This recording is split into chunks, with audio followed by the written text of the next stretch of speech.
Good morning, good afternoon, good evening. Welcome to BWTM Sports. Off straight away with our guest, all the way from the States, welterweight contender, Carson Jones. Carson, how you doing? Good afternoon, good evening. I'm good, Amir. How are you? I'm good. I'm just hitting myself on replay. Doing Carson? Oh, okay. I'm great, man. I'm just getting back in training camp and getting in shape. Getting ready for this next up. I'm ready to take. Okay, so tell us. Obviously, the last time we spoke was straight after the fight with Margarito and your Margarito. Can you tell us a bit more about the Margarito fight in your words? Well, you saw the fight obviously, but it was like it's kind of like the judges had it in their hands to rob me. It's like they filled out the scorecards before the fight even started. I was beating him up. He was cut obviously. He quit on a stool in this fight. He quit and then they found somebody to steal the fight from me and they did that. Let's talk a bit more about Antonio Margarito. What's he like as a puncher? He can't punch for shit. Are you joking? You serious? Huh? You serious? He can't punch for shit? No, he had no kind of power. Maybe I think maybe his strong point is he's very active, but he couldn't. It didn't matter what it came to me. Like he had no power. He had no, and I wouldn't let him keep punching. You know what I mean? So in the early stages of the fight, it looked like Margarito was going to have some success. And I saw you started tagging him more and more and more. And the round that he went back to his corner, you beat him back to the corner. He went back into the corner. I remember sitting down on the ropes. Oh, and they sit him down. And then I remember the referee coming across and stopping the fight.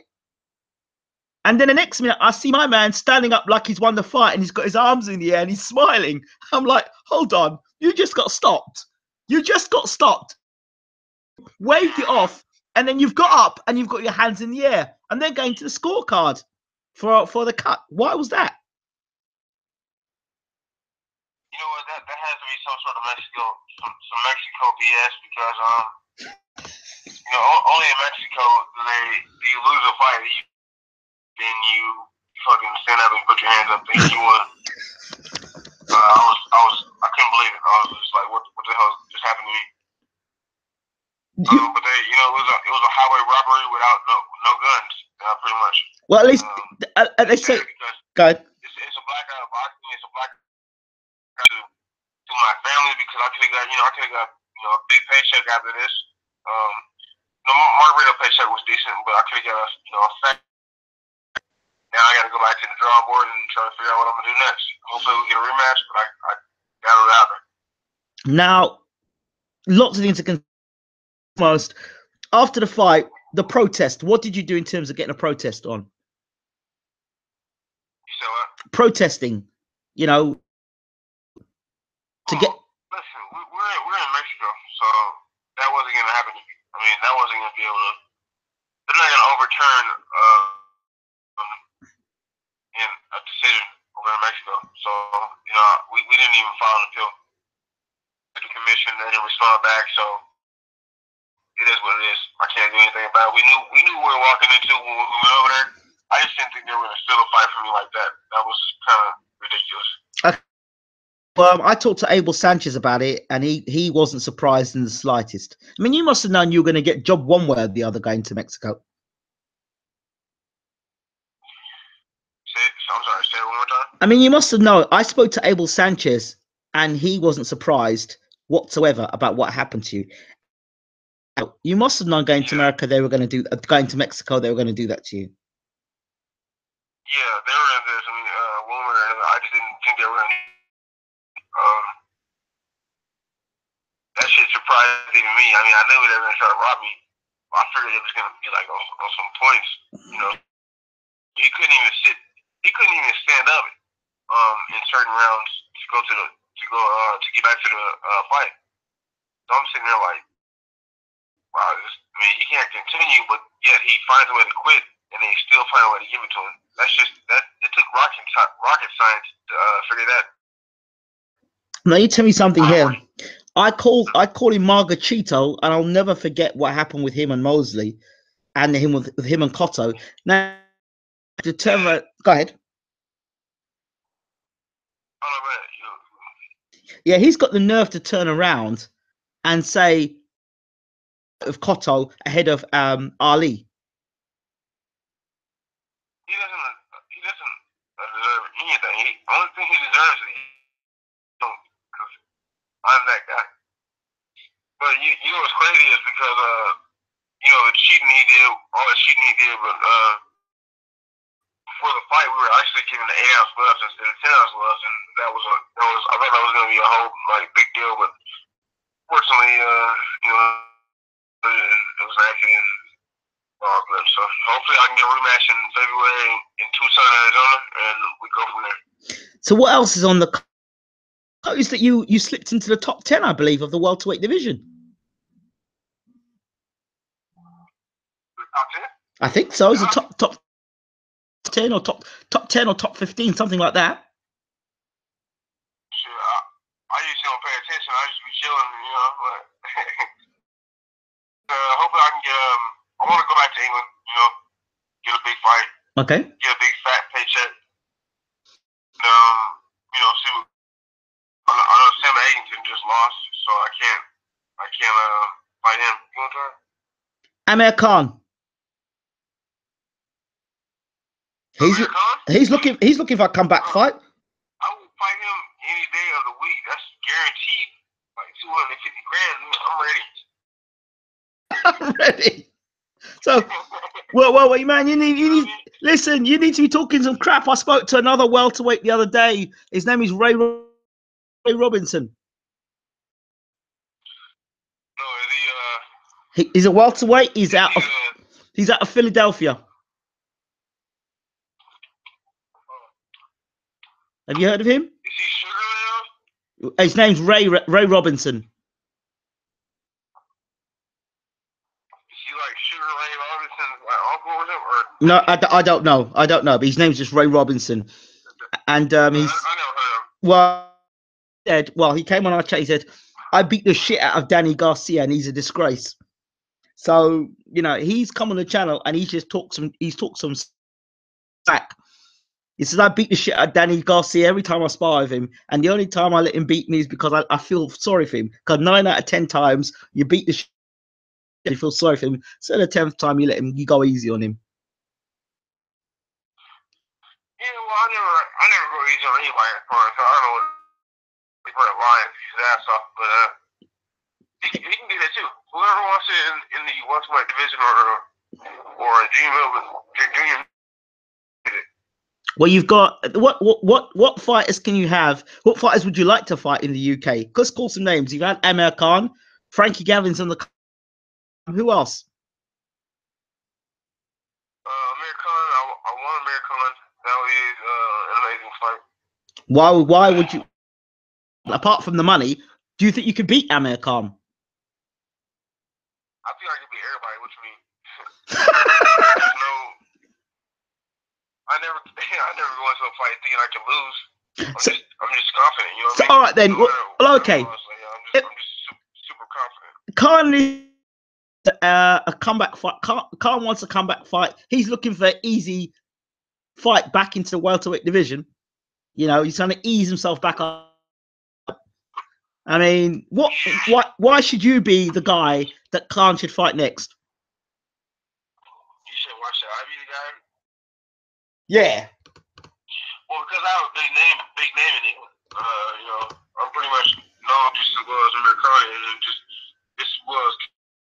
I think that it'll be a great fight for the fans, and it'll be a very, very fan-friendly fight. But I'm gonna knock his ass out if I fight him. I can punch, and I'm very hard-headed and resilient. You know what I mean? What do you bring to the table? What else? You can punch. You bring a punch to the table. You want to know what I bring to the table? Yeah, tell me. A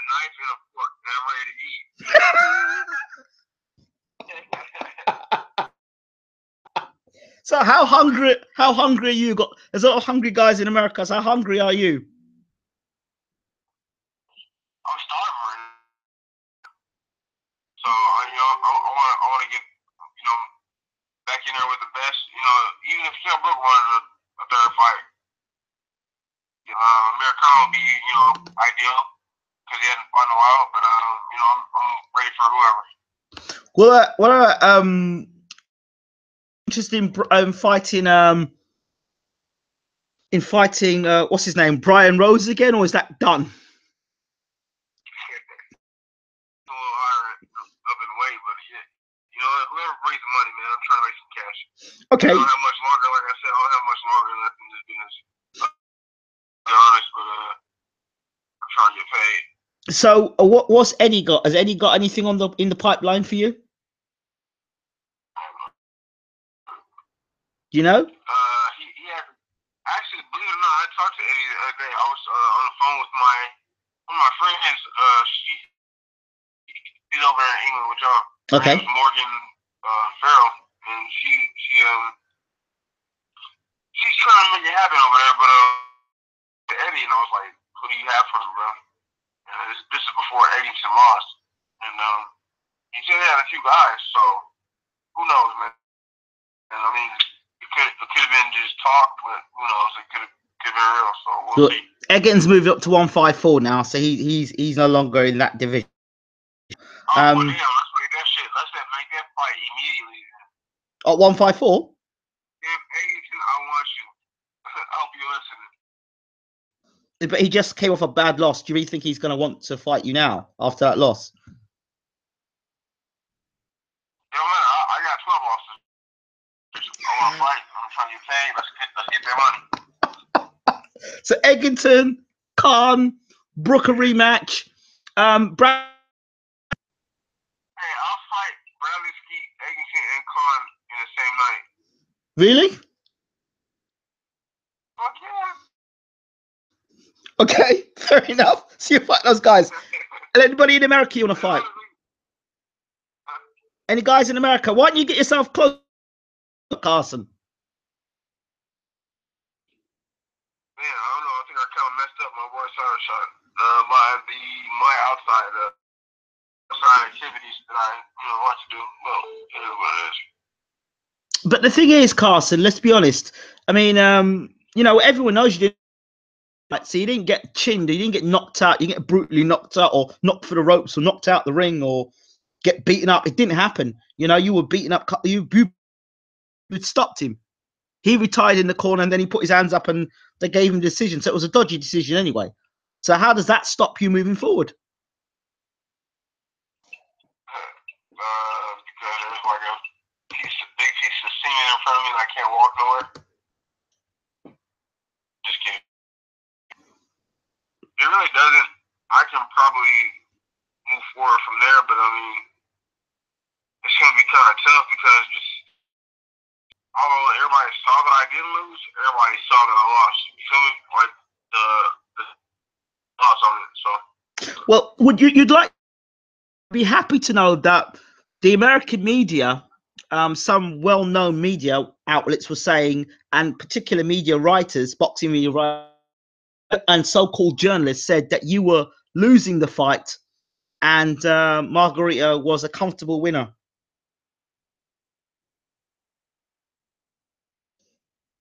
Did you know that? Well, I think he's gone. Carson's gone at the moment. So that could just be a connection. But yeah, there's Carson Jones for us. There's Carson Jones. So he's saying he will fight. So we're looking forward to seeing Carson Jones back in the ring as soon as possible. He's called out Amir Khan. He's called out Kell Brook. He's called out. So he wants that cash and he wants to fight. So let's get those guys in the ring and let's give the boxing fans of the UK an opportunity. Even called out as well. So Carson Jones is ready. He's ready and he'll bring it and he's got a hard head. It'll be interesting to see what happens from here. So this is just giving you a quick talk here with Carson Jones. and keeping you updated. So he says he'll be back in the ring hopefully in February, maybe a rematch against Antonio Margarito. Thanks for watching. Don't forget to check out our post-fight about regarding Anthony Joshua, the future of Anthony Joshua, the post-fight thoughts with myself, Chris Mason from the World of Darts, and then earlier today, we did another follow-up, the future of Anthony Joshua, with our American colleague Bo Bland from Truth and Facts Boxing. Thanks for tuning in. We're out of here. Take care.